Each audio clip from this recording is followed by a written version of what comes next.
you do not understand white supremacy, what it is, and how it works, everything else that you do understand will confuse you. In all of these 9 areas of activity, economics, education, entertainment, labor, law, politics, religion, sex, and war. Anywhere on the planet, minute by minute, day by day, all of the time, all of the time, all of the time. Well, good morning to everyone that is connected to the Counter-Racist Code Show with Mr. Neely Fuller Jr. I am your co-host, Mr. Bobby. Today being April the 4th, 2023. Good morning. Good morning to everybody. Let's see. Today's show we'll have Mr. Fuller speak about white supremacy, which is racism. As he said in the beginning of the program, as he does in every program, if you don't understand it, you have to pay close attention. And sometimes, or a lot of times, or most of the time, it takes a while for that to settle in. But when you get it, it's like taking rose-colored glasses off. You can now see. So this is how you can get in contact with the show. All you have to do is dial this number, which is 516-453-9921. When you do that, if you have a question, just push the number 1 button and you will get in line. And when you do, you may speak with Mr. Fuller. You can give a short comment, which he calls VGQ, or you can just ask your question, and I would ask that you make it short and sweet so that he can understand the question and answer it. Now, anybody that knows that Mr. Fuller uses many examples in trying to suggest to you solution or a solution to the problem, so you have to listen very, very closely because he takes his time, because the thing that we want to avoid is confusion, because we are looking for results, constructive results.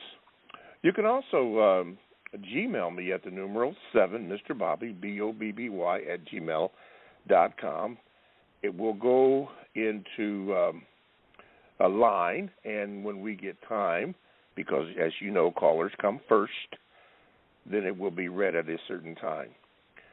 And the last way that you can get in contact with the show, or not really contact, but you can join the chat room. All you have to do is go to blogtalkradio.com. You want to make sure that you click on shows, and when you do, you can click on the Produce Justice program, and then at I think it's the right side, the chat room box becomes available, and you can get in there and become part of the chat world. And occasionally I will read some of the chats that are in there. But please, ma'am, please, sir, do not use the chat room to ask me a question, to ask Mr. Fuller. It's not going to happen, Captain. It's not going to happen. So you have the 2 ways to do it, but I will occasionally read some of the chats. The discussion today is centered basically on the book that Mr. Fuller has written, which you can get by going to producejustice.com. I have all my copies right here beside me. The Independent Compensatory Code System Concept. You need this book, in my opinion, to help you get along with other books, but this is one of the main books that you need to help you navigate through the system that we are in. Okay, I think that is all. So let me... Oh, yes, if you are a first-time caller, thank you. If you are a first-time caller, you can call in and make sure that you tell the call screener your name. In fact, everybody give the call screener your name so that I can properly give you an introduction without butchering it, which I am trying to work on to get better at that. But give the call screener your name, and then the call screener will let me know that you are a new caller, and then we have a little thing set up where you will be heard. Okay? All right. Let me introduce to some and present to others on this April the 4th, 2023, Mr. Neely Fuller, Jr. Good morning, Mr. Fuller, and how are you today? Good morning. I'm still learning. Yes, sir, still learning. Okay. Oh, by the way, if anybody did not catch Mr. Fuller's interview on the Carl Nelson show, I didn't, but I was told that it was it's up on our website at producejustice.com. You can listen to that interview right there. So that is up, and I did catch it on the replay. So yeah, you may want to do that if you would like to do that. Okay, our segment here is what we call the thoughts and expressions from the mind of Neely Fuller, Jr. Mr. Fuller, on this day, what is on your mind? Well, kind of winding down, I guess. I guess that's what you would call it. The weather is getting warmer in this area where I am, sporadically. And so I'm trying to get a broader perspective of everything. And I don't know why that is, but I'm looking through old newspapers and magazines that I haven't gotten to. And some of them go way back, and I'm picking up clippings that I'm going to throw out from old newspapers that go back at least 3 decades, 4 decades, some of them. And one thing that I'm noticing is I'm getting a creepy feeling, which I've had many times before. It's like everything that's happening now was happening then. And many articles are very, very, very well done, written by black people and white people about race or racism and just about things in general, economics, education, entertainment, all the areas of activities. Excellent articles. And it's just like they were written last night. And what you might call, because they're newspapers and magazines, basically, throwaway stuff. Because most people throw, clip out of newspapers. You just read the newspaper and read one page in the newspaper and turn to the next page. And when you finish the pages, that's done. You never get back to them. It goes in the trash. Why? Because you've read it. But actually, you could take those same old articles and put them in books, and it'll all be fresh again. And I've been noticing that recently because I've been doing some of that. This spring, looking through old articles, et cetera, et cetera. And here's something that I ran across, something that I kept. I made a note of it because I didn't have the original saying, but I think it's accurate. I copied it from memory. And that is a statement by Dr. Christopher Edley of Columbia University. And I hope I got it correct because I don't want to misquote anybody about anything.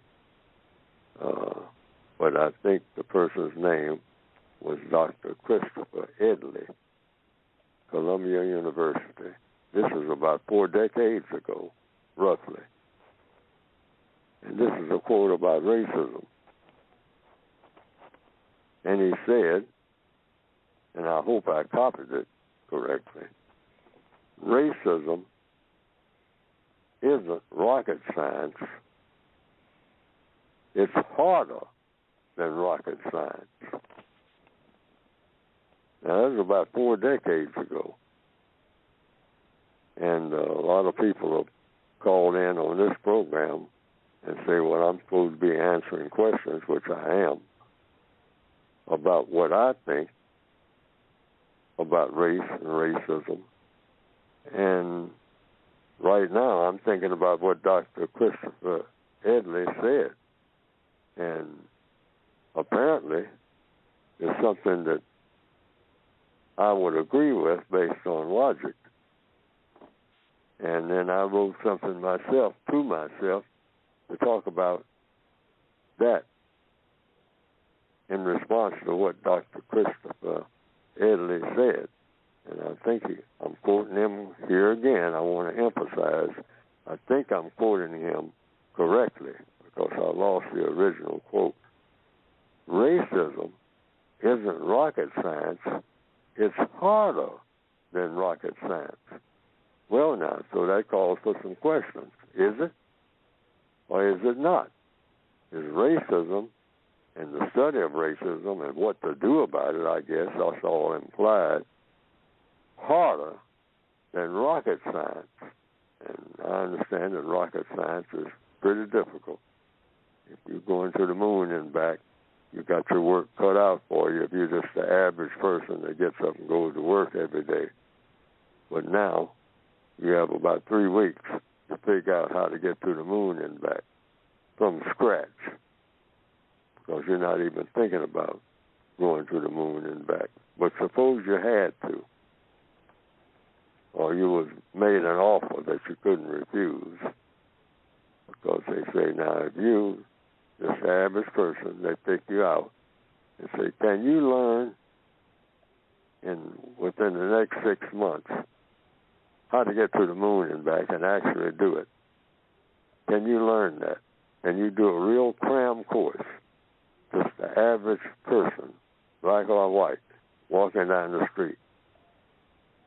Now, do you consider yourself as being a smart person? And the average person will say, well, you know, I might not be the smartest person, but I think I'm pretty smart.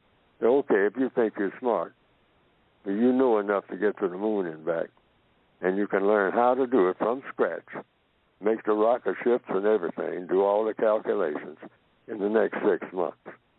And if you can have all the money in the world at your command. You'll never have to worry about money at all. You just go and get things and do everything you ever wanted to do. But you got 6 months to figure out how to get to the moon and back. Even if you don't go, you got to show us on paper how to do it without researching what somebody else has done.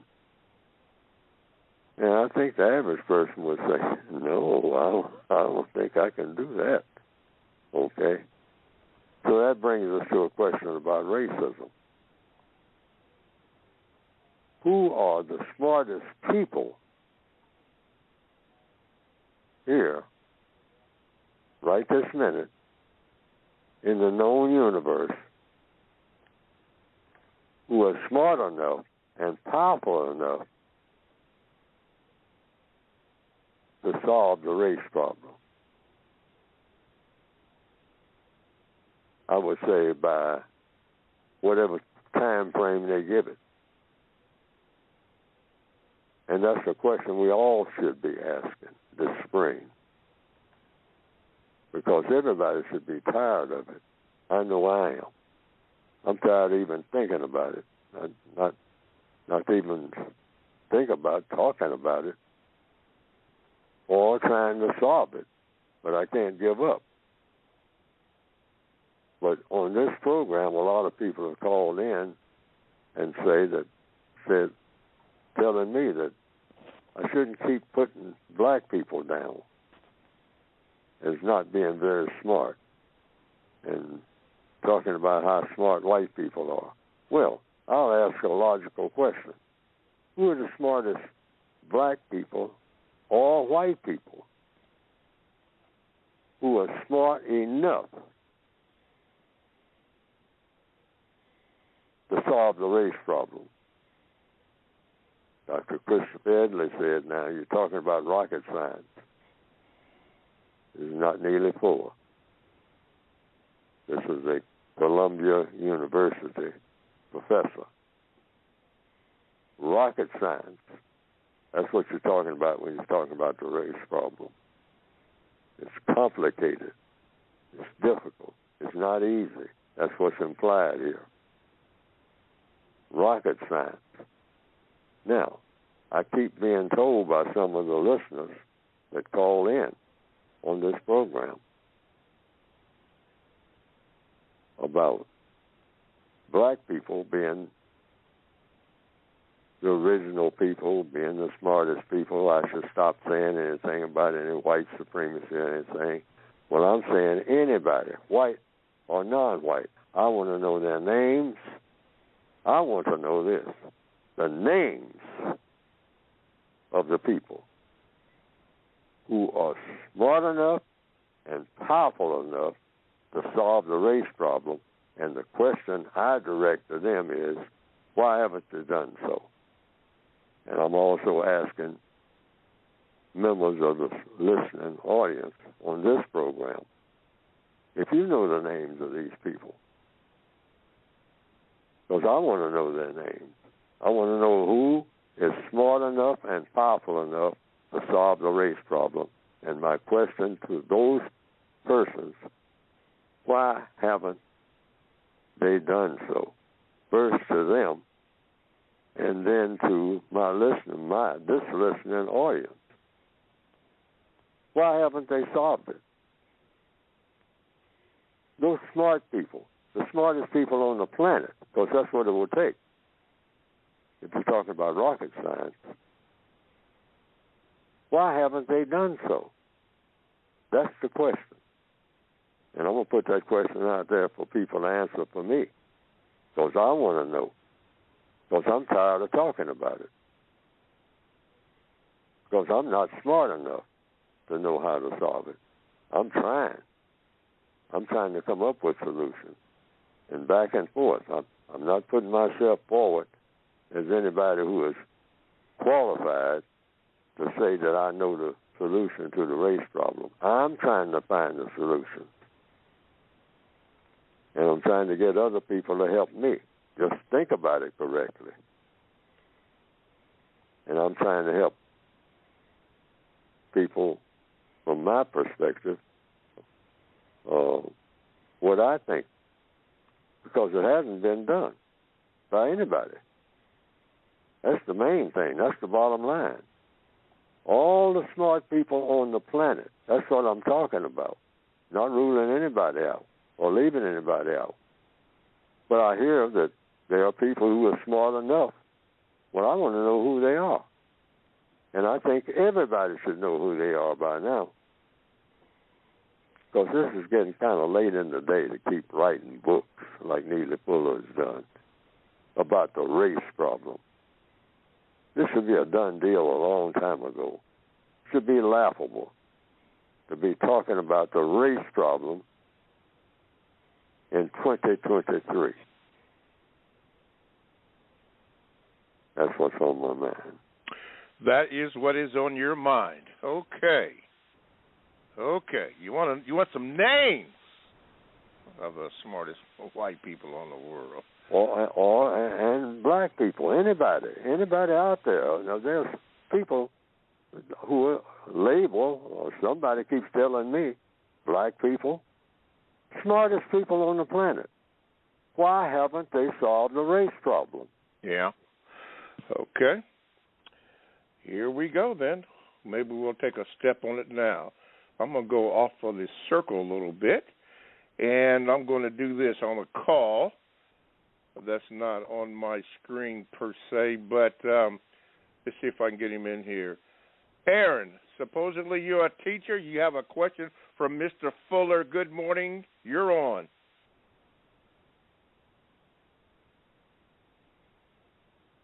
Okay, Aaron. Okay, maybe you had to go to class. Okay, Rita.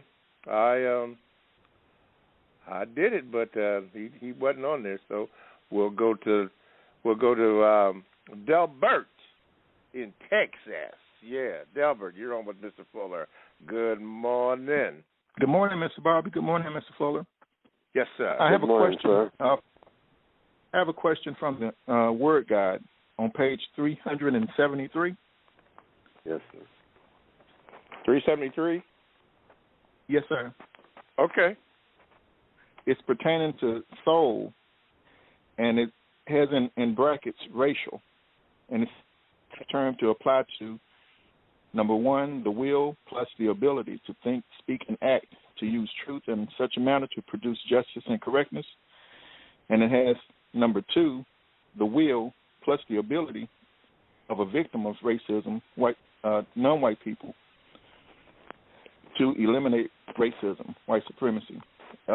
My question is, why did he put the word racial in brackets after the word soul? Page 373. Yeah. 373 near the bottom. Near the bottom. Mm-hmm. And the question is what now? Why did you put the word racial after soul in defining the word soul? Oh. Well, because people use soul within other contexts. I want to make it have context. You know, sometimes people say soul music, or or in religion they'll talk about the souls of people other than their bodies. Speak of body and soul. They kind of go together. That your body will deteriorate, but your soul goes on and on and on. In many religions, that is the case. So I just wanted to make a difference, that's all. That I was speaking in terms of how it's used racially in this particular context, according to the code, because I wanted to be specific. Context is everything when you talk about word usage. And I didn't want to add to the confusion that I was talking about anything specific like music or something like that. I wanted to put it in a racial context, or in a strictly traditional religious context. You have what the soul means in the Hindu religion, and you have what the soul means in Christianity. Now that's different from what people are talking about, say, for example, when you talk about soul music. For the most part, people will immediately think about it, something different altogether. Mr. Fuller. All right. Yeah, go ahead. One more. You defined it as the will plus the ability to think, speak, and act, to use truth in a manner to produce justice and correctness. Why did you define it in that manner? Because I decided to. That, and you can use it or you cannot use it. That when you're talking about soul, you're not talking about within, like I just gave a couple of examples, the Hindu religion or the Christian religion, so that, for example, I gave two examples, distinct examples. A person is talking about soul music. Well, the person's not automatically thinking about something racial, or the person may be thinking about something racial. And then another person might not be thinking about anything that's racial at all, or anything dealing with music. They say, well, no, we're talking about your soul. I'm a Christian, and we're talking about saving your soul. I'm not talking about saving some records. I'm talking about the essence of what you really are as a person, not just a body. You have a soul that needs saving because it's not going to be saved. A person might say that, and that won't be what you're talking about at all. So that's why I put it in parentheses, soul, racial, within that context, so that you know that I'm putting this word soul within a racial context. And then I said how it should apply. Okay. I hope it is kind of specific. All right. Maybe it isn't, because apparently, and like I said, I admit that I've written one of the worst written of the best of the worst written counter-racist volumes ever put together. But I say it's still one of the best, but it's very poorly written by my own evaluation of scholarship. I could have done a whole lot better, but I had to rush to get it out. Yes. All right. Thank you, Delbert. Call again. Okay, we're going to try this again. Okay, Aaron, get ready. Get ready, Aaron. See if we can get you in. Okay, wait a minute. Nope. Okay, what's happening here? Okay, as Triple H said, maybe it's the usual suspects. I'm trying to get you in here. Robert, I can't get the 301 in. Is there any reason? Whoops. Let me try it again. No. Okay, wait a minute. Okay, Aaron? Are you there, Aaron? Because I hear some phone rattling. Okay. Not happening, Captain. Okay, tell you what. Then we're going to go to Cleo. Hey, Triple H, I tried. Couldn't get him in. Got Cleo. Go ahead, Cleo. You're on. Good morning, everyone. Long live NFJ and forever live Logic. My sincere thanks and appreciation to you, Mr. Bobby, to Robin, Sharon, and Moonpie, and the entire CRCS crew. Mr. Fuller, what would be the next logical step in the people area activity of labor wherein you and your other non-white counterparts have yielded constructive and productive results over the past year in your department, and the usual suspects have taken notice of this and have not been able to criticize as they have in years past or make you out to be the black sheep of your unit,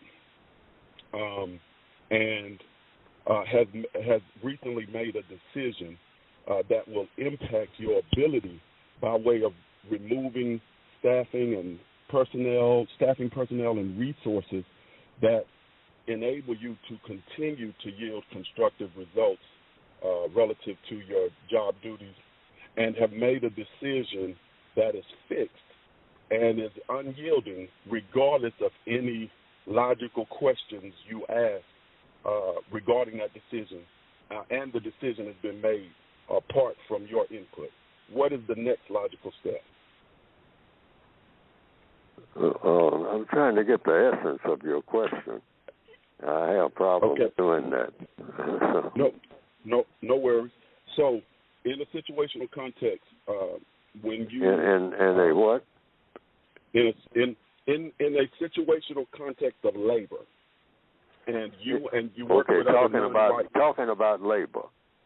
Yes, sir. Okay. And what about labor? And you're working with other non-white. And okay, I'm working with other non-white people in the area of labor. Yes, and you're producing constructive results. And I'm producing constructive results in the context of labor, working with other non-white people. Yes, sir. And the usual suspect. And the usual suspects make the white supremacists. Make a fixed decision that will disrupt your ability to continue to make constructive results. And the decision is fixed. And there's nothing you can do. There's no questions you can ask. you're just left with that decision. What is the next logical step to take? Okay, the white supremacists are doing things to disrupt black people who are in the area of labor making progress. And they have disrupted it successfully. Well, it depends on what you mean by what they did. You got to always go by what they did. Black people are doing something that had a constructive result. The white supremacists moved to stop them from doing it. That's what you're saying, correct? Hello? Correct. I was muted, Mr. Fuller, but they unmuted me. Correct. And you say that they have actually shut it down. It depends on what it is they were doing. You got to go into detail about what they were doing. I did, but you didn't catch the gist of it. But here, I'll repeat it. What they did was they have removed personnel, which is valuable resources to be able to produce constructive results. Well, you point that out. You just take one thing at a time. They moved the personnel who were producing the constructive result. So you raise questions. Why did you take away the people who were producing the constructive result? And you want it in writing with somebody's signature on it and a date. If you're talking about a job type situation. You were doing an excellent job, and the people who had the power to do so took away the people who were doing the excellent job. So the logical question, of course, all problems are solved through the process of questions and answers, and you want your answers in writing. Why did you take away the people, the key people that was making everything work the way it ought to work? Why did you remove them? Whomever brought about the removal, that's who you address it to.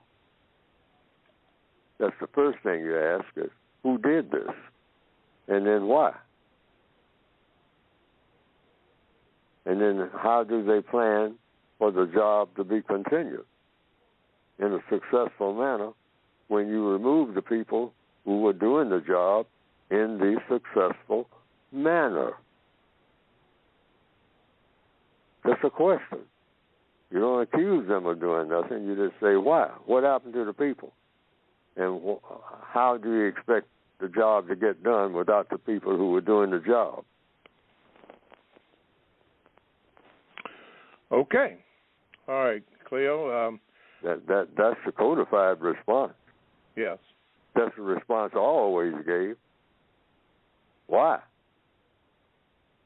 How are we going to continue without them? See, just a series of questions, that's all. You just ask questions. Anytime anything is not working the way it ought to work, ask the person who has the answers, or suppose they have the answers, or can get the answers. That's the logical process. All righty. All right, thanks, Cleo. We'll try to do better on that. I am way over for a break. Thank you for calling, sir. I am way over for a break. Listen, you are listening to the Counter Racist Code Show with Mr. Neely Fuller Jr. I am the co-host, Mr. Bobby. Now, to get in contact with the show, you know the numbers, but I'll give you the new number, or the number, and it is 516-453-9921. Be sure to press the number 1 button if you have a question. Now, when you do have a question, please, ma'am, please, sir, make it short. Please make it short, because when you start adding in or 2 or 3 questions, then it makes it difficult for Mr. Fuller to concentrate on what your main question is. So please, ma'am, please, sir, make it short.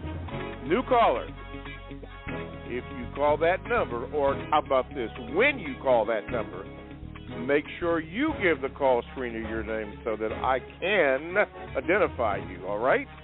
Please. All right.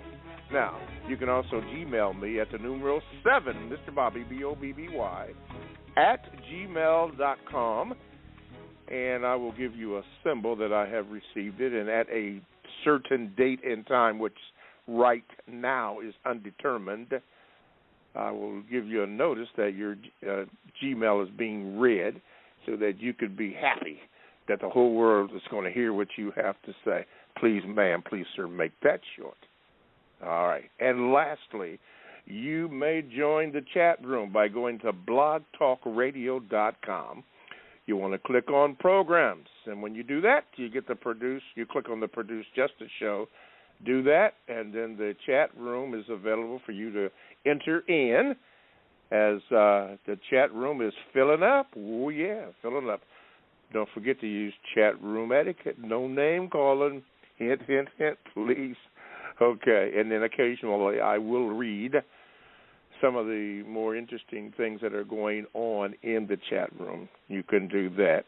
Now, more importantly, as my sister in the DMV has done, AAA Rita has given a book to, and probably several books to people. That book is the United Independent Compensatory Code System Concept. She has given that, and people have liked it, and people are beginning to call in and listen to the show with questions. That's very good. Appreciate that contribution. Appreciate that to the struggle. But make sure that you go to producejustice.com and get your copy of the books. And I understand that the books are overseas, particularly in the UK. I was reading something about that. And Brother Sloan down in South Africa, I don't know what's happened, but they're getting some of that book. People are hungry for this knowledge because this is going on all over the world. And, yes, the usual suspects would like to sabotage that by various ways, and I'm not even going to go into all that stuff. But the authentic book, go to producejustice.com. That's producejustice.com, so you can get the real. Okay, speaking about the real, let's go to New York City. We're going to go to Tess. It says Tess there. All right, Tess, good morning. Good morning. First, I have a VGQ, then a short question. I will try to say both under 2 minutes. I'm sorry if this is long, and I'm sorry if I keep going on about this. Mr. Fuller, time and again, you prove using logic that you remain one of the most knowledgeable non-white males on issues regarding race.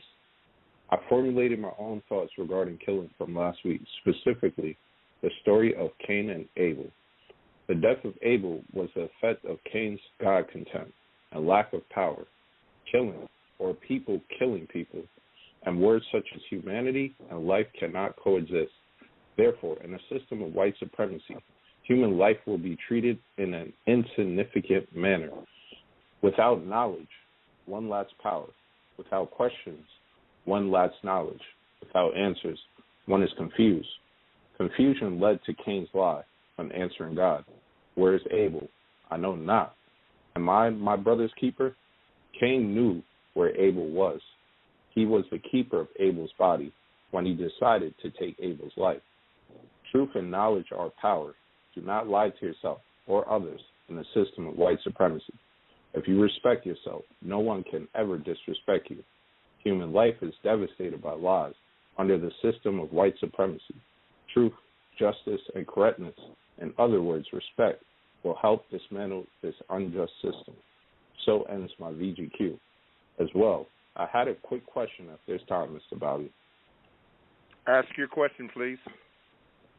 Mr. Fuller, do you have a desire to speak about the code on broadcasts, podcasts, and or shows other than the ones you frequent? If so, can people contact you somewhere to set up an appointment? Thank you. No, I have no way of doing that because I would be overloaded. I couldn't get anything done if I was set up that way. This is the only vehicle that I have for doing it, other than the book, this podcast, and occasionally I'm on somebody else's show, the Rock Newman show or the Carl Nelson show, but that's sporadically and occasionally. And but a one-on-one, I just couldn't exist. There's no way that I could do that in an efficient manner. I would be overwhelmed. Mm-hmm. Okay. All right. Thank you, Tess. Mr. Fuller, are you? Do you still do the radio? Not Radio One, but the Cowardice show, whatever the name of that show is. No, I don't. You don't do that. Okay, good. Okay. Right. All right. Thank you very much. I would certainly like to, but I've been limited in doing that. Okay, that'll be fine. Okay, let's see here. I think we're going to go to Chris Houston. Chris, you're on with Mr. Fuller. Go ahead, please. Now wait a minute. Come on now. All right, Craig. All right, Chris, you're on. Is that the usual suspects, or what's happening? Okay, I can't accuse you, but the usual suspects must be in play. Okay, Chris, we tried to get you in. Miss Nicole! Hey, you're up, Nicole. Let me see if I can get you in here. This is not good. Hey, Mr. Bobby. Oh, Mr. you can. Fuller. Okay, go ahead. Good. Thank you, dear. Okay, so to answer my question last week, a Pharaoh question, to break it down, the question of last week in layman terms is the action of logic, reason, and philosophy continues on even in death. To me, that's reincarnation as a result of any ancestor or anybody as a Martin Luther King, John F. Kennedy that went on before me. As Dick Gregory says, we have trillions of cells within our bodies, so we will hope that we are allowing us to be a vehicle for research and change. And with that, I yield. Okay. Hey, you're not on trial, Nicole. But I like it. Hey, listen. I'm on trial. Yes. Oh, yeah, you said you yield. Okay, Nicole. Okay. Let's do this. I have a Gmail that mentions you, Nicole. So let me see if I can read that Gmail. It says this. It says, for Nicole's question, this comes from, well, it doesn't matter. Anyway, it says, Nicole's question, can cause and effect divorce you from in-depth the law of where we are at as humankind, up to the grouping of the cosmos or alien cosmos in harmony or sequence? The answer, he says, VGQ, to Nicole's question, no. Even if it looks random, all things are a pattern, including, quote, perceived chaos, end of quote. Nature does what nature does through cause and effect. Mennonite mitigate in the brain, Magnetite, in the brain allows people to sense the Earth's magnetic field just like birds. Racism, white supremacy can be seen as, quote, wheels within wheels, end of quote, in sequence with something in our cosmos. This comes from Sinewy. Okay, now I don't know exactly what that means, but this person took it upon himself to answer your question, Nicole. That's a little bit too deep for me. But anyway, they did that, Nicole. I don't know if that satisfies what you had to say, but I'm sorry. Question. I'm sorry. I said those are Pharaoh questions.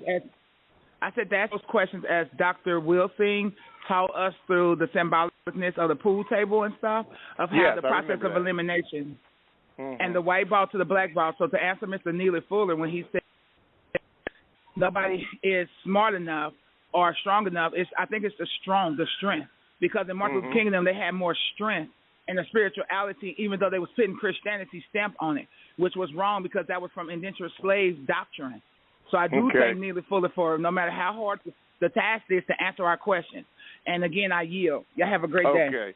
Thank you, Nicole. All right. And with that, thank you, Nicole. And with that, Mr. Fuller, since he yielded, what about your book?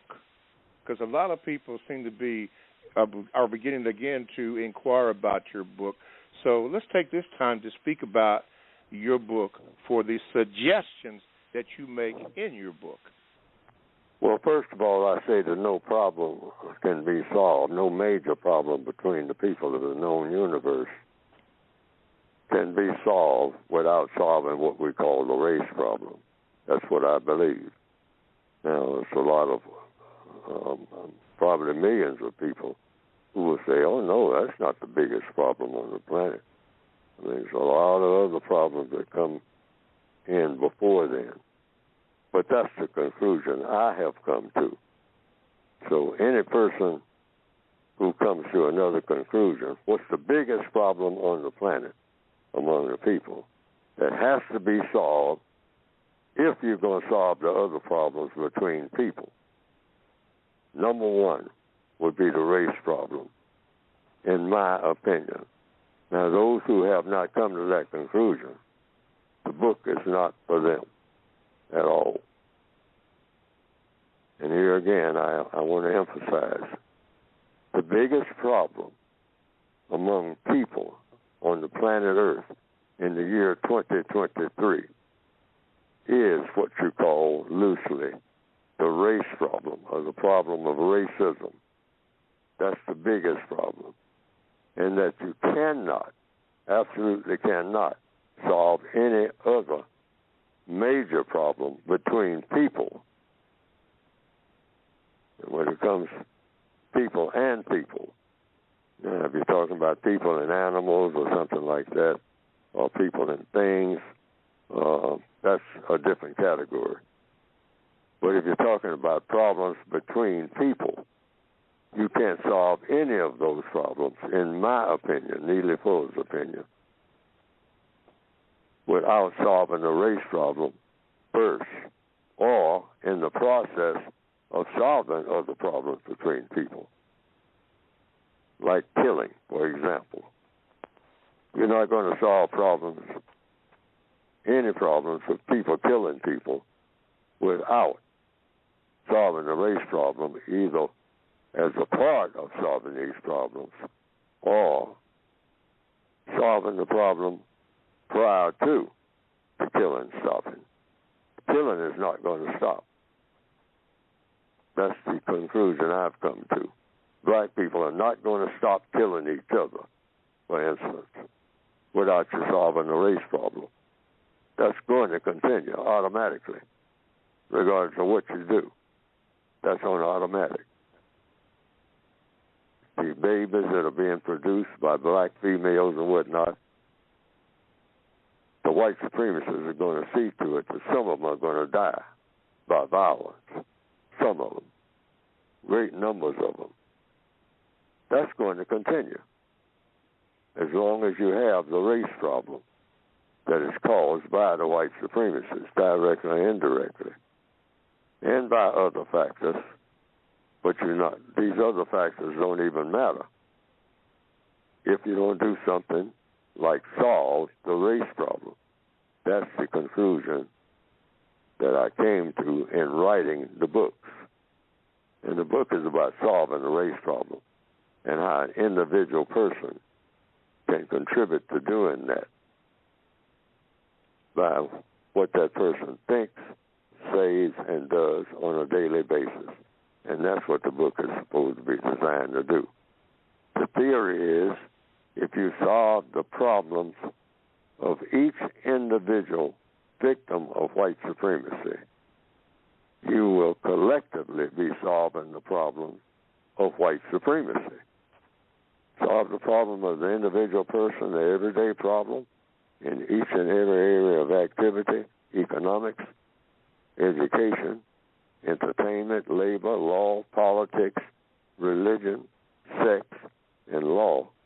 If you solve, for example, every black person's problem in each one of those areas of activity, you will have solved the problem of all black people, all non-white people, everywhere on the planet.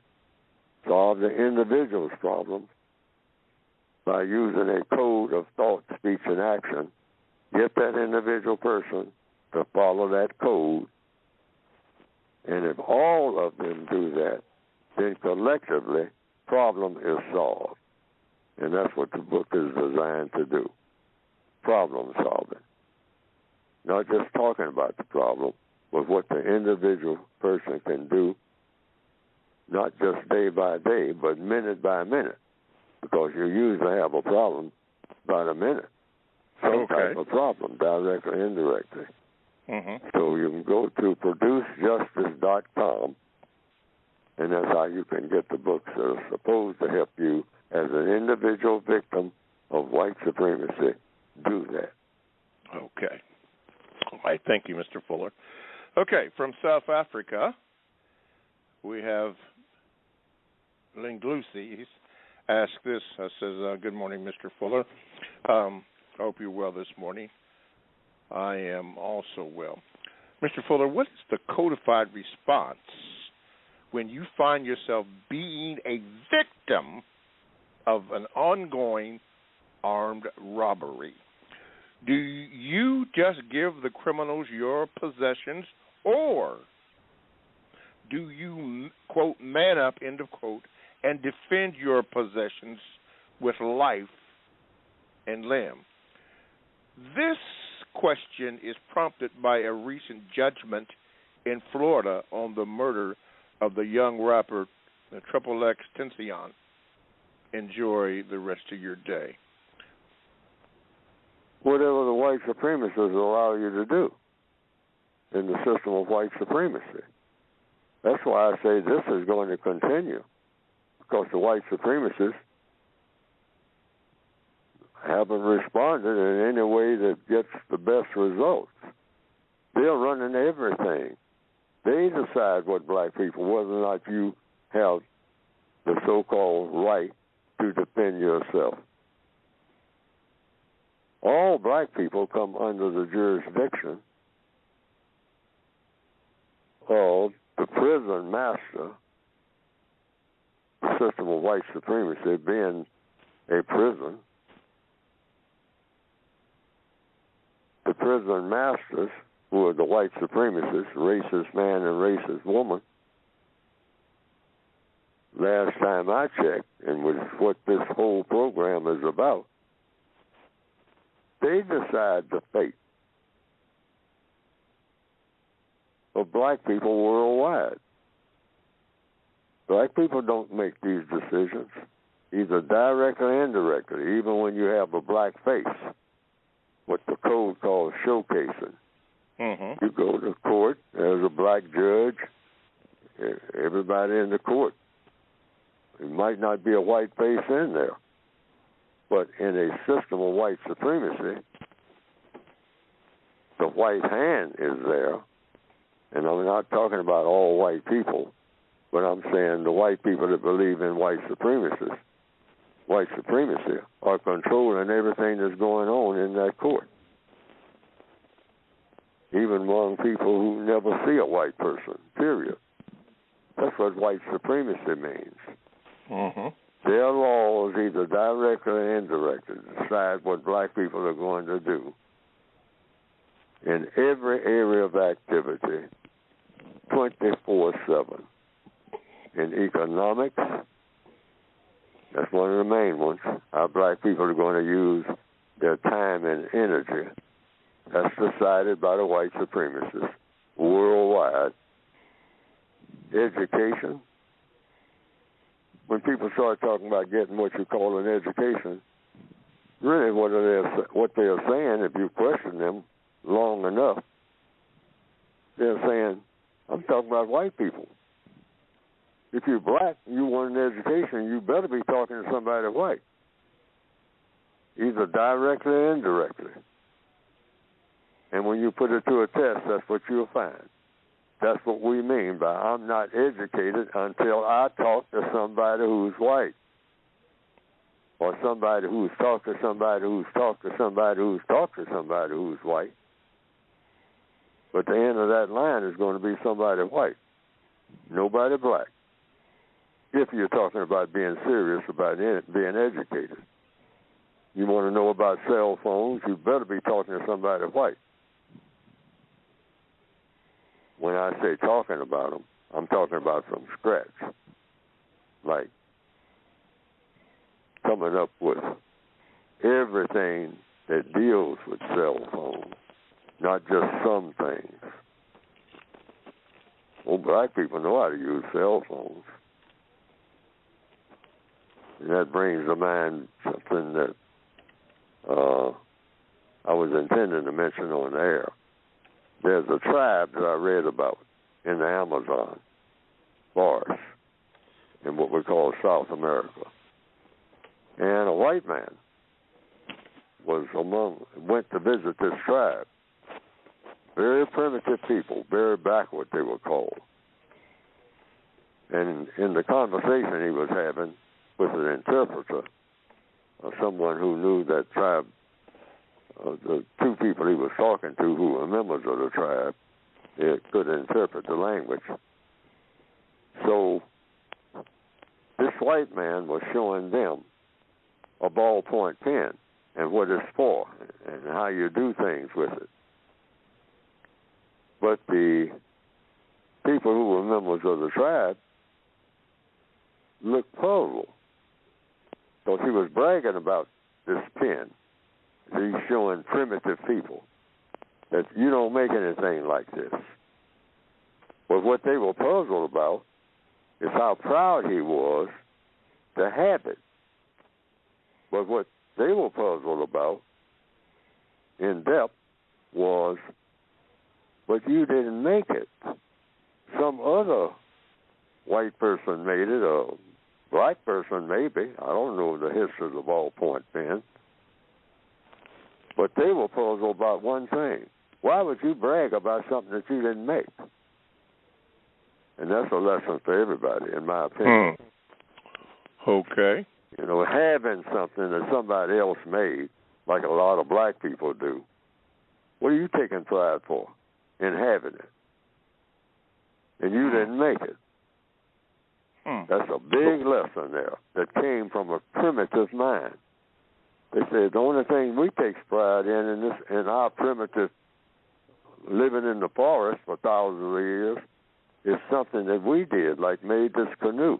I made this canoe with my own hands. That's the only thing I'm proud of. I'm not proud of having something that you bring me, like a ballpoint pen. Why? Because I didn't make it. If we show pride in our tribal way, our tribe, our code is we only have pride in things that we make. Okay. We don't have pride in having a T-shirt that you bring me. We don't take pride in that. Well, we're going to have to leave it there because the first hour is rapidly coming to an end. So we thank you, Mr. Fuller. We thank you, those that had called in and have to depart the program. We hope that you come back next week, and hopefully these gremlins or usual suspects can be put to a mild where they don't bother us and we can get some things through. So thanks for listening. We made a lot of mistakes, but we apologize and try to do better.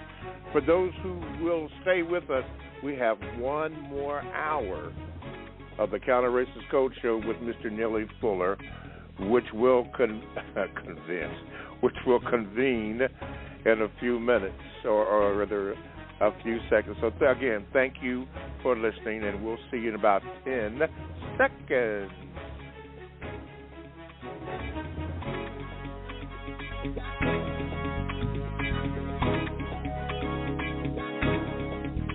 Okay, welcome back to the second hour of the Counter-Racist Code Show with Mr. Neely Fuller, as it is just now 10 a.m. in the eastern part of the concept called the you-know-what. That's where we're at. So we thank you. You are listening to the Counter-Racist Code Show with Mr. Neely Fuller, Jr. I am your co-host, Mr. Bobby. Now, we would like for you to be a participant in today's show. So you know the numbers, 516-453-9921. Make sure you press the number 1 button. That's Corey and Christopher, and L.A.'s in the house with SWA, so thank you. You do that, and if you are a first-time caller, don't forget to tell somebody to call in. We have something very special for you when you do call in. Give the call screener your name and tell the call screener that you are a first-time caller, and we'll get you on so that you can be heard. We do ask ma'am and we do ask sir, and people have been violating this, and I ask it again. Please be brief. Please, please, please. Just be brief so that Mr. Fuller can answer your question without getting confused. When you ask multiple questions, it just kind of distorts what maybe you really want to say. And some of the listeners have called in or have written me about that also. So please be mindful of that, okay? I'm asking. You can also Gmail me at the numeral 7, Mr. Bobby, BOBBY, @gmail.com. And I'm going to tell you right now, my Gmail box is flooded with a lot of Gmails. So whenever it gets read, when we have time, I'll do that. So, and I'll let you know about that. And then you can also go to the chat room by going to blogtalkradio.com, and you want to click on the programs. And when you do, then you want to click on where it says the Produce Justice Show, and at the very end of it, there's a place or box where you can go into the chat room. And please, ma'am, please, sir, do that. Go into the chat room, and there's some interesting chats that are in there, and occasionally I will select something that's being hot buttoned, so we'll do that. Okay, make sure you use chat room etiquette. And one more thing, make sure that you get a copy of the book. You know what book I'm talking about, the United Independent Compensatory Code System Concept. Please, ma'am, please, sir, make sure you get a copy of that, because that bad boy is moving. A lot of people got it. I was told this morning that we have all the books in, so there is no problem in getting your copy of the books. All righty. Speaking about the chat room, Mr. Fuller, this was a question that was asked in the chat room. The question was, and I believe Justice Warrior did ask the question, said, Mr. Fuller, what are your thoughts on this, the 55th anniversary of the assassination of Martin Luther King, Jr.? Remember why he was assassinated, and think about how you can codify what you can do about things that happen like that and the reasons they happen. Like eliminating all of the type of thoughts that go into people wanting to assassinate people, period, about anything. And you remember Martin Luther King, what was he trying to do? Trying to get rid of racism. Trying to help people who needed help the most. Trying to produce a product called justice, which is what everybody on the planet should be doing with their time and energy according to logic, constructive logic, that is. In fact, everything that Martin Luther King said that he was trying to do, and many, many, many, many thousands of people, many of them dead now, who spent all of their days, or most of their days, trying to do the same thing that Dr. Martin Luther King was trying to do. Not so much as a celebration, but I always say black people, according to the code, shouldn't be celebrating anything. We should be educating, not celebration, not celebrate, but educate. It's two different things. When we celebrate, for one thing, we usually just do a lot of joyous type scenarios. It's not a subject for joy, racism. Not at all. Shouldn't find 1 ounce of joy in it. It's a horrible, horrible thing. There's no grinning in it. There's no laughter. The minute somebody mentions something about race, all the laughter should stop. This is deadly serious. This is people dying every minute, every second. People dying. That's serious. That's not a joke. Stepping outside your door and bullets flying. That's no joke. That's not an occasion for grinning and giggling or getting out in the middle of the street and seeing, how many dance steps you can cut. Nothing connected with that, according to the code. It's the most serious business that a person can be in. Deadly serious, battlefield serious, where they're carting bodies off every second or two. Major disasters, like tornadoes. Is that a time to start giggling? Nothing funny about that. You got to roll up your sleeves and get real serious if you've never been serious before. Ask the people who just went through a tornado. Yes. Are they out there dancing and giggling on top of what's left of everything they've worked for? I don't think so. Okay. So we should be just that serious about something that's causing all this serious damage, like the race problem. Yes. All righty. Thank you, Mr. Fuller. Thank you very much. Okay, people, come on. The clock is on us because I'm looking at it. Thank you. The team has got me a little clock on my left-hand side. All right, be brief. Be brief. Corey, Milwaukee, in the house. Let me get you. Okay, Corey, you're on. Greetings, Mr. Bobby, Mr. Fuller.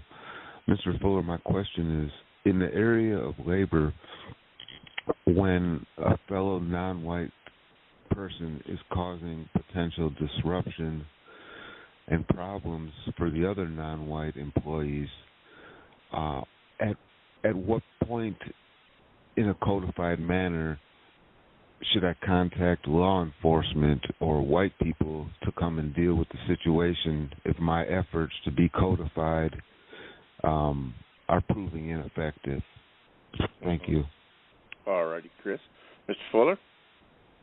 Well, you just ask questions about what should be done, should and should not. And you start with the person who is causing the problem. You ask them about what? One thing that you keep your focus on, according to the code. Constructive results. And go to page 171 and 172. That's the catch-all for the entire book that I have written. The textbook, workbook for thought, speech, and action for victims of white supremacy. On page 171 of the 2016 edition and 172, it's very short. You ask yourself, what do I want to do? It always comes down to what a person wants. What do I want to do? Why do I want to do it? How do I plan to do it? And what do I expect the constructive result to be? Well, right now, you should want to straighten out this problem with a black person on a job situation. So you go and ask that person questions, because all problems, according to the code, are solved through the process of questions and answers. So you ask that person, and everything that comes up, every detail, if it's required to do so, to get things done the way it ought to be done. Those 4 questions, you ask that person. You know what you want to do. Now you want to find out what that person wants you to do. If that's a person who makes decisions about what you are supposed to do or not supposed to do. So you say, what do you want me to do, sir? Always be polite and be courteous, regardless of how they act. What do you want me to do? Why do you want me to do it? How do you plan for me to do it? And what do you expect the constructive result to be after I do it? And don't interfere with the answers that you get. Just ask all 4 of those questions, 4 questions. They will always, the answers will take everybody where they need to go. Now, after they answer the questions, have some more questions ready about the questions, about the answers that you got. And they will lead to some white person's office, I think. And will automatically go there. Because you'll ask them, you know, are you making the final decision? Yes, sir. See what I mean? That's another thing you ask. Say, well, if you're not making the final decisions, who makes the final decisions? And you Correct. get the name of some white person, because that will be when it really gets serious. Up until then, it's just a lot of conflicts and confusion when black people go at each other, you might say. They use a slang expression on a job. The confusion just gets worse and worse, and nothing gets done except a lot of animosity and hard feelings, quote, unquote, all like that. But when somebody white speaks, usually if there's nothing but black people arguing among themselves, the white person speaks. Usually everything starts going in a different direction. Or it keeps going in the same direction. Why? Because the white person made that decision. Somewhere along the line, a white person is going to make a decision if you're black and you're on this planet. And you keep asking questions. Some white person is going to answer and say, because I've experienced that. And they kept showing me black faces, black faces, black faces. In the back of my mind, I followed the code. I say, I haven't talked to nobody white yet. So I'm going to keep asking questions until I talk to somebody white, because I know that when I talk to somebody white, everybody's going to sit up and listen. All these black people, I don't care what kind of title they got. Okay. That's code. When that ain't code, then what I've written goes for naught. All righty. All right, Corey, Milwaukee, thank you so much. Let's go to B. Moore with my man. Glad he's back. Brother Muko. Brother Muko. Get ready, Brother Muko. Brother with the care unit. Yeah. All right, Brother Muko. We got you on here, man. Wait a minute. There we go. All right, Brother Muko. What's going on, family? I like how you doing, Mr. Fuller, Mr. Bobby? Yes, sir. I'm still learning. My question for Mr. Absolutely. Thank you, Mr. Fuller. My question for you, Mr. Fuller, can you explain for my care unit in Baltimore, especially in California, the importance of race classification to eliminate confusion, and the aspect of eliminating confusion? Can you explain to my care unit the importance of being honest about race classification? Well, the only classifications I have come up with after looking at the 21 that started out, the last census that I saw, and I don't have the details on the last one, but the last one that I saw was a few years ago. And it had, if I have it correct, it was 21 classifications. Now, in 1860, in the Northwestern Hemisphere, there were 3. And they were white, white, black, and mulatto. That was in 1860.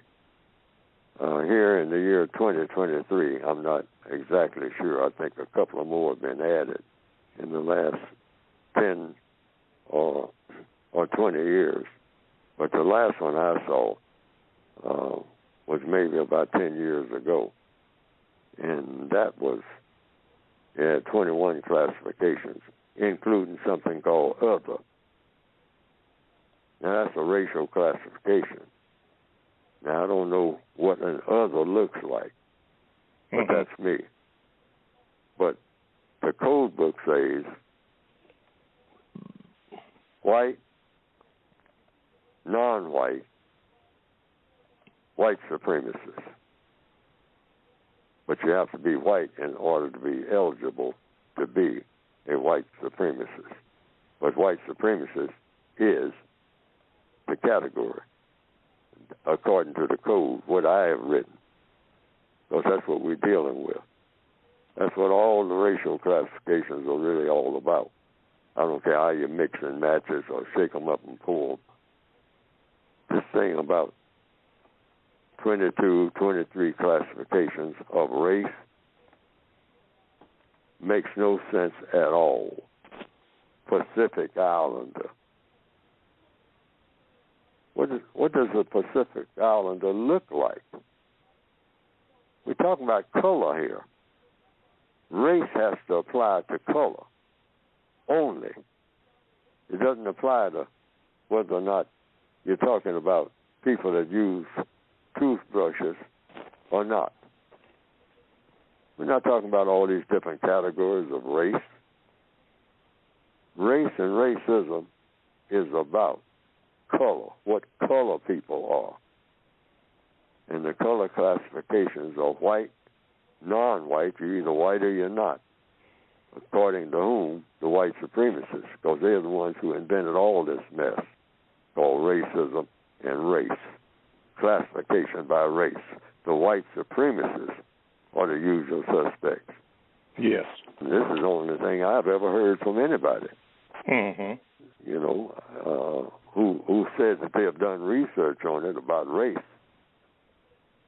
Everything else has been something like ethnic groups or tribes. And I have been making a list of the different types of government, and it just goes on and on and on. I would say it's everything from what you call dictatorships to colonial governments, to tribal governments, to capitalist governments, to gangs, to gangsters, a government called labor union. I mean, there are dozens and dozens and dozens and dozens and dozens. If you're talking about categories of government, but if you're talking about race, you're talking about color. You're not talking about all this other stuff. You're just talking about color. And in the color categories, you've got white people, non-white people, you're either white or you're not, and you've got white supremacists. And they are the ones who decide what the non-white people of planet Earth do or don't do in all areas of activity, unless Neely Fuller has been misinformed, and so his book means nothing if you don't stick to those categories. Mm-hmm. White, all right, non-white, white supremacists. Okay. All righty. Thank you, Mr. Fuller. Thank you, Brother Muko. So happy to have you back with us again. All right. Be blessed. Be blessed. There's a question I was going to ask. Oh, yeah, Mr. Fuller. What is, in your opinion, what is a care unit? I hear this term so much, and some people have been asking about that. I said, well, why don't you call and ask Mr. Fuller? But anyway, I'm going to ask for them. What do you classify as a care unit? Well, when you say family, for instance, black family, no such thing as a black family in the system of white supremacy. The white supremacists don't allow it. That's a flat statement. No such thing as a black family in the system of white supremacy. Yes. Families that are black were abolished whenever that so-called black family came under the jurisdiction, the judgment of those white people who practice white supremacy. You lost your family whenever that happened. Wherever you are on the planet, and you're black, you say you got a family here in the year 2023. No, you haven't. You have a care unit. That's like prisoners, because we're all prisoners once you come under the system of white supremacy. And you care about each other. But you're just cellmates. You're not a family anymore. The family was broken up when you became prisoners, when you became under the authority and the power of those white people who practice white supremacy. Family's gone. The tribe is really gone. Even though you have the customs and all like that the white supremacists allow you to have. But the tribe is not really your tribe anymore. It's theirs. They have abolished your tribe. Why? They make the major decisions about where you're going to be. That's what you call all the indigenous people throughout the world. They say, oh, no, I'm the tribal chief. Where do you get your orders from? To be a chief even, or to have a chief's authority. Anytime the white supremacists step in, you don't even have the title anymore if they take it. They'll say, we're here now. What are you talking about? You're the chief. You're not the chief or nothing. And you say, yes, I am. You can ask my people. Say, your people come under me, just like you do. Don't forget that, boy. Solly. You know, whatever nickname they want to give you. Okay. All righty. So now we know. Okay. From the Gmails, this is media hash. But anyway, here's the question, Mr. Fuller. According to your code, under the area of sex, you've mentioned that as long as white supremacy, the system of white supremacy, is in operation, it is incorrect for a non-white person and a white person, natural/biological male and female relation, to be involved intimately. If this could be briefly explained why, for clarification purposes, that would be great before proceeding to my question. Well, by intimate, you mean sexual intercourse. That's what the book says. Okay. I don't remember writing nothing about being intimate. Okay. I said, intimate is broad. I'm talking about sexual intercourse. Okay. Anything else, I mean, riding in a car or whatever, or looking at each other, or looking out for each other, helping each other, being on an ambulance crew, whatever. I was talking about one thing: sexual intercourse. Okay. It should be an agreement between the white person and the non-white person everywhere on the planet. We haven't settled this thing about race yet. Mm-hmm. So let's put that off for the last thing we do. We just agreed to do that. Now, people are going to continue to do it, but I'm saying, according to the code, you shouldn't be doing it. And there shouldn't be any hostility connected with it. It should not be. It's just say, we want to do it. The fastest way to do it without making another problem is get rid of the system of racism. And that's not the first thing you do, is hop in bed. That's not getting rid of it. That's correct. That's making it worse for the people who object to it and making it worse for you. See, it's a codified procedure. Say, we'll save the sexual intercourse for last, even though we are burning for each other. But see, we can't let our emotions overwhelm logic. It's not the best thing to do. It's not the best way of going about solving this problem. Let's talk first. Get familiar with each other first. Get to the place where we're very comfortable in all areas of activity, including economics, okay? Before we go hopping in bed and then think about now how we're going to make this work. Okay. Here's the first question that he has, and I'm going to break this up. Here's the first question. Mr. Fuller, what is the codified response to a male and female mixed couple, non-white person together with a white person, who have actually been involved intimately for many years, decades, and have produced multiple offspring, of which some are also dependent upon their biological mixed-race parents for constructive results? Yes. You do the best you can with a bad situation. That's putting it in slang terms. Yes, sir. Just like all black people do in all other areas of activity. The situation is bad.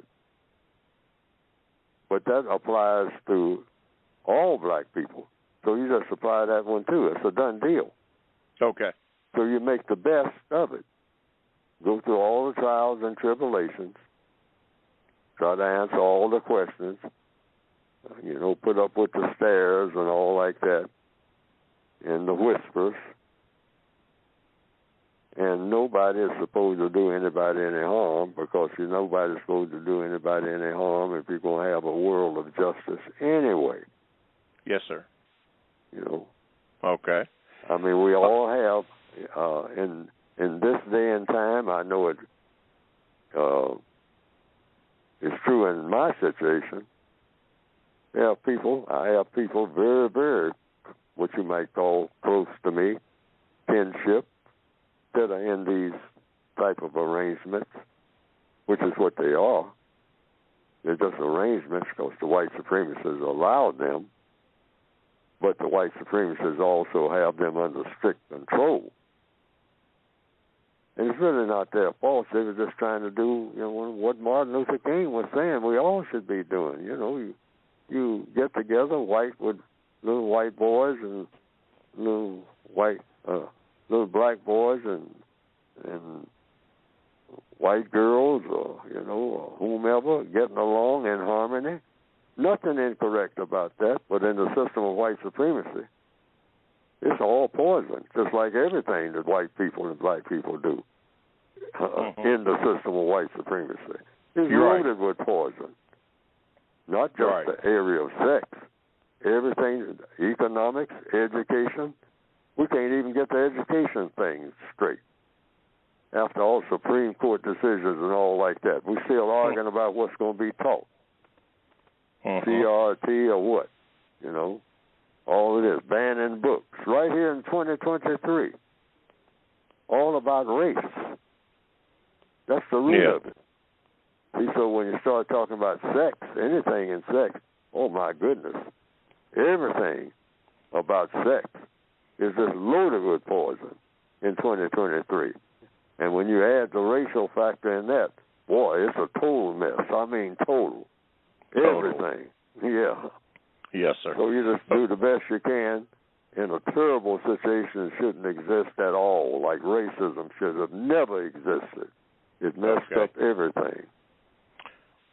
All righty. Let's see. We'll do this before we go to break. Okay. The second question in that is this. Mr. Fuller, would it be more constructive for that, quote, mixed race, quote, end of quote, couple to sever their, quote, relationship, end of quote, or only cease from participating in, quote, intimate sexual activities, end of quote? That is a code suggestion that's in the code book. Just don't have sexual intercourse. But most likely, people are going to continue to do it. But they should continue to do it with that in mind. I got to get out of here after I get out of this bed. After I get out of this bed, I got to get out of here or do something to solve the race problem. That is my mission. That should be in the middle of the climax, in the back of your mind or in the front of it. I'm not enjoying this the way that I ought to enjoy it. Why? Because I got to deal with this race problem. That's what both people should be thinking about. Okay. That's what both people should be thinking about. According to the code. Okay, before I get to the third question, let me take a quick break here. You're listening to the Counter-Racist Code Show with Mr. Neely Fuller, Jr., and we're happy to have you on. To get in contact with this show in the remaining half hour, call 516-453-9921. Press the number 1 button if you have a question or comment. And if you're a first-time caller, make sure you give the call screener your name so that I can properly give you an introduction. You can also Gmail me at the numeral 7, Mr. Bobby, BOBBY, @gmail.com. And when I get it, I will give you a symbol, and it will be read at some date and sometime in the future. And lastly, you can join the chat room, which many have. I'm proud of you, chatters. A lot of you are in here today. Just go to blogtalkradio.com, and you want to click on programs and get the Produced Justice show when you do that. And then hit that, and then there's an area there for the chat. You can get into the chat room and become part of the conversation that is going on in there. And I will at some point or at some time read some of the chats that are going on in there. Also, make sure that you get the book, The United Independent Compensatory Code System Concept, by going to producejustice.com. Producejustice.com. It has all the information that you would need about the book, about past shows, past programs. It's all on there. Go to producejustice.com, and then you can get that information, all that you need. Okay, thank you. Well, I got you covered, so let me finish this last question here. Now my screen went dark, but let's see if we can get it back. Okay, the last question here from Media Hash, I believe it was. It says, Mr. Fuller, if the, quote, mixed race, end of quote, couple appear to be producing constructive results, he has that in parentheses, for themselves, their offspring, and other people, and also appear to be committed and, quote, happy, end of quote, being together, would either action from question 2, that is ceasing their relationship or intimate activities, actually be constructive if ceasing from either one of those ended up in producing a non-constructive result for any party involved, including the offspring? Well, I think I answered that question before, but I'll answer it again. For those who are already in that type of arrangement and those who are planning on getting in that type of arrangement. It's not the way to go. But if you're in the arrangement, you make the best of it, and by the best of it, you do something to end the system of racism, and you do it constantly because you're in the situation now. It's just like being in a part of the prison, which is what that is, and actually the non-white partner is being taken advantage of, but that's a given anyway in the system of white supremacy. It's the white partner who is in the strongest position in the system of white supremacy. That's what white supremacy means. So it's uneven. That's why it's prohibited by the code based on logic. It's like a prisoner having sexual intercourse with the warden of the prison. The white person in that quote-unquote arrangement is, in the system of white supremacy, the prison master, part of the prison staff. So the non-white person is being taken advantage of because it's not an equal situation. You can't have a black person having sexual intercourse with a white person in the system of white supremacy without the white person becoming more and more dominant, and the black person becomes weaker and weaker. That's just the way it works. Sorry about that. Because the black person is in a subordinate position. The prison master having sexual intercourse with the prisoner. The prison master is the dominant person in that arrangement. Prison master having sexual intercourse, the illegitimate prisoner of war, racially speaking, we're in a war. So a prisoner is captured in that war. But the prison masters, one of them, goes into the cell, has sexual intercourse with the prisoner, and then walks out and goes wherever he or she pleases to go. But the prisoner remains in prison. The prison uniform being his or her color. That's the way it is in the system of white supremacy, if you're talking about racism. And so, whomever the prisoner is, they make the best of the situation that they're in. They're already in it now. And if they elect, volunteer to have sexual intercourse with the prison master every time he or she comes into the cell, well, use your own judgment as to whether or not you are helping the system of white supremacy or hurting it. Mm-hmm. Okay. That's it. That's it. All right. That was from Media Hash. I believe I got that correctly. All right. Thank you, Mr. Fuller. Let's go out to L.A. and Swall. Get ready, Swall. Here we go. You've been on it for a minute. Here we go. Here we go. Swall, good morning and welcome to the show. Greetings, Mr. Bobby. Greetings, Mr. Neely Jr. I have two brief questions. Mr. Neely Jr., are white people cowards?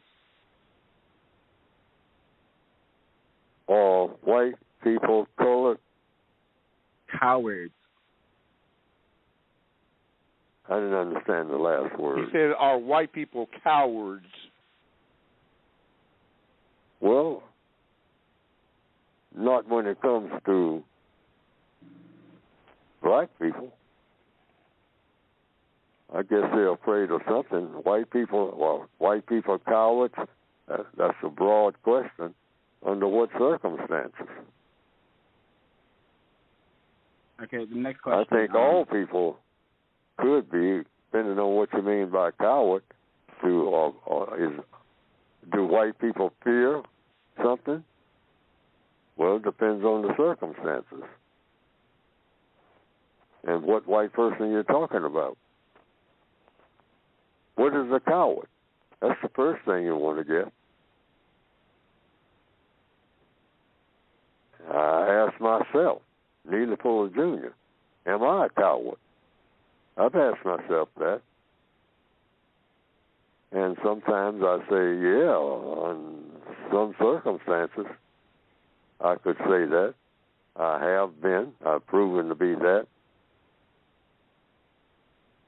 Weak, unable to handle the situation, scared of what's going to happen.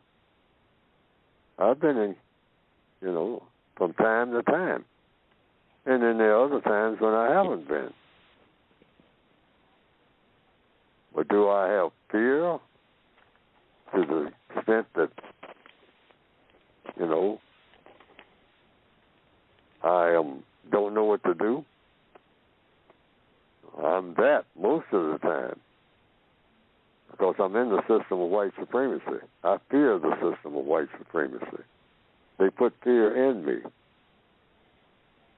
When I go out in the street, I'm afraid that I have fear, subliminal fear, hopefully intelligent fear, that's what the code calls it, that I won't get shot before I get back to my place of where I think that I might be relatively safe. So okay. Yeah, I've had, you can say that I was a coward. I've been robbed. And I chased the people that robbed me until I realized they had a gun. I mean, it came to me. My first reaction was to get angry, even as I gave them my money. And that reaction made me, when they turned away to run away, I started chasing them. Was that a smart thing to do? Was that a brave thing to do? I came to the conclusion that was stupid. I was not armed. They were. Now, you can say I wasn't a coward. Well, that's true. But was that intelligent? Was that logical? No. Okay. What's your second question, Swah?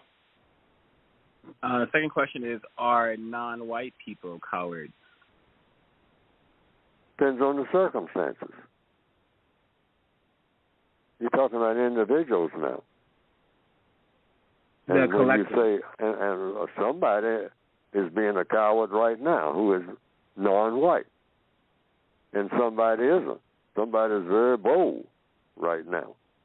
So these are, you have to take these as individual cases. Was a person a coward in this circumstance? And was a person a coward in that circumstance? But generally speaking, non-white people are subject to the system of white supremacy. Now, a question is asked, just what you just said. Are non-white people cowards? Still, according to logic, depends on what context you're talking about. Now, are non-white people fearful of the white supremacists? I would say, according to evidence, yes. I wouldn't say that they're cowards, because there's such a thing as intelligent fear. And I just gave an illustration of being robbed and chasing the people who had robbed me at gunpoint. Mm-hmm. And I chased them, and I got no gun. Now, was I showing that I had overcome cowardice by doing that, or was I being stupid? Illogical. My conclusion was, when I think about it, how close I came to being dead. Absolutely, that was stupid, what I did. But now a lot of people can say, well, he wasn't no coward. I guess you could be right, but dead right. All right, yes, Suave. Now you're talking. Thank you, Suave. Thank you. This comes from Black Tony, Mr. Fuller. He says, are you or we a sum total of all that we know or don't know? And if so, why or why not?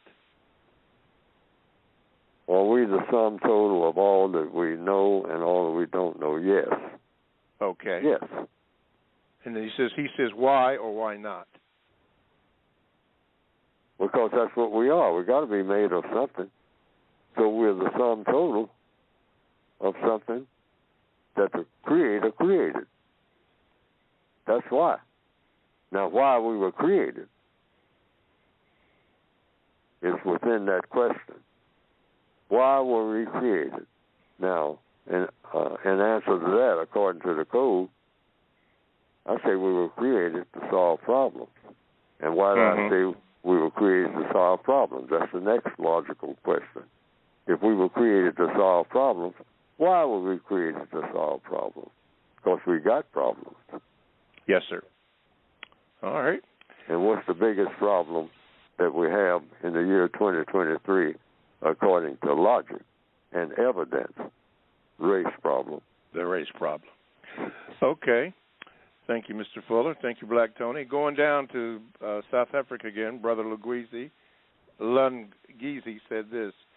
Again, I hope that you're doing well and that your listeners are also well. In the film, Mr. Fuller, Do the Right Thing, there are black males who sit around throughout that hot summer day talking. A lady passes, and one of the males says something to this effect of, quote, I bet I can sleep with her on payday, end of quote. Mr. Fuller, should black males make such comments about black women? Enjoy the rest of your day. No. Regards from Pretoria, South Africa. I'm sorry. Go ahead, Mr. Fuller. No. That's one of the black male's failures. Having the correct interaction with black females. That's a huge failure on the part of all black males. We have failed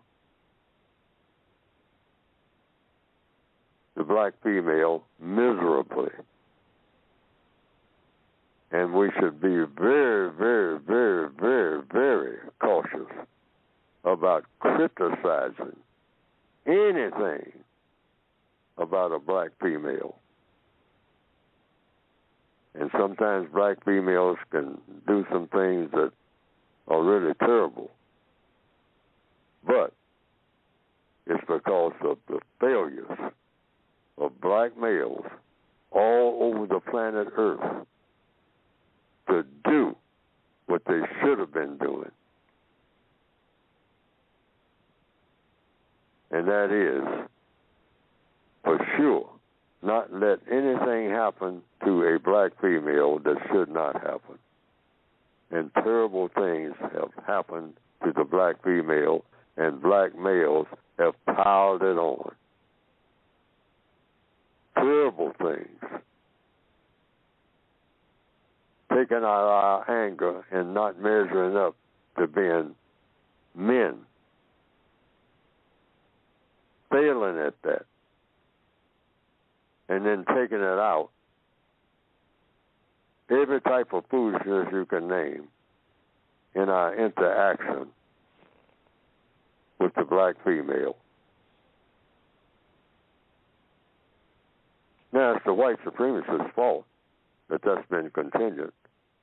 They have piled it on, too. And black males piled it on. Nothing but misery.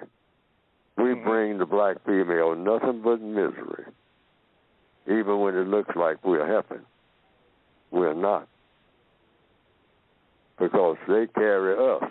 They give birth to us, all the generations.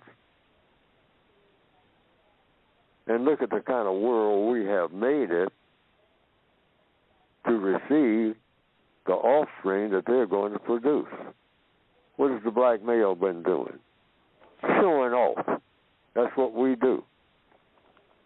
And in that movie, which is on the movie list that I have on my website, producejustice.com, Do the Right Thing, that title alone by Mr. Spike Lee, who produced the movie, says it all. Because one of the characters in the movie, played by the producer and the director, the owner of the movie, Mr. Spike Lee, he played the part of a character that asked someone, another black male, about what to do about a situation. And the answer was real simple. Do the right thing. Do the right thing.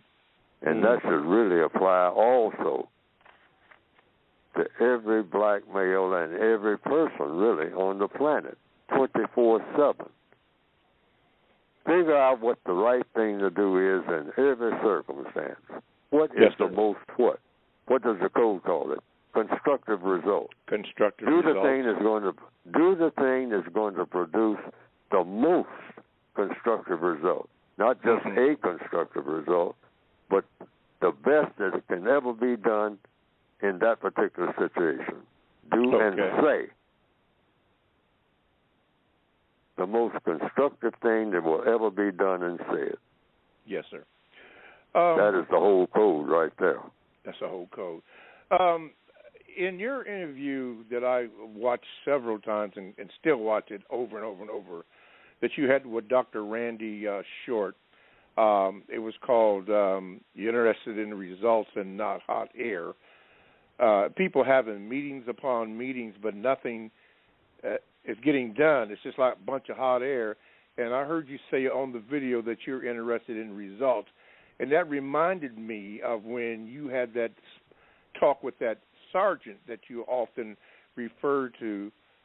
And basically he was telling you, at least according to my understanding, that when you were talking about something that a soldier was doing, he pointed it out, that how that person was working. He was interested in results rather than you going in there or talking about this or that and the other. Can you elaborate a little bit on that, about how we should look for results and not just meet just to be meeting and nothing getting done?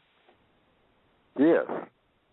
I went into the supply office, which is where he was, this black sergeant, and he was typing. And so I came in to make a report. And my report was, I made the report about what we've been doing. And I said, and we've been working very hard, Sergeant. And without even looking up, he said, I don't want to hear anything about that. I don't want to hear anything about hard work, Fuller. He says, I can show you right here in Japan, which is where we were. See, I can take you just a few steps from here and show you some Japanese that are out there right now doing some work.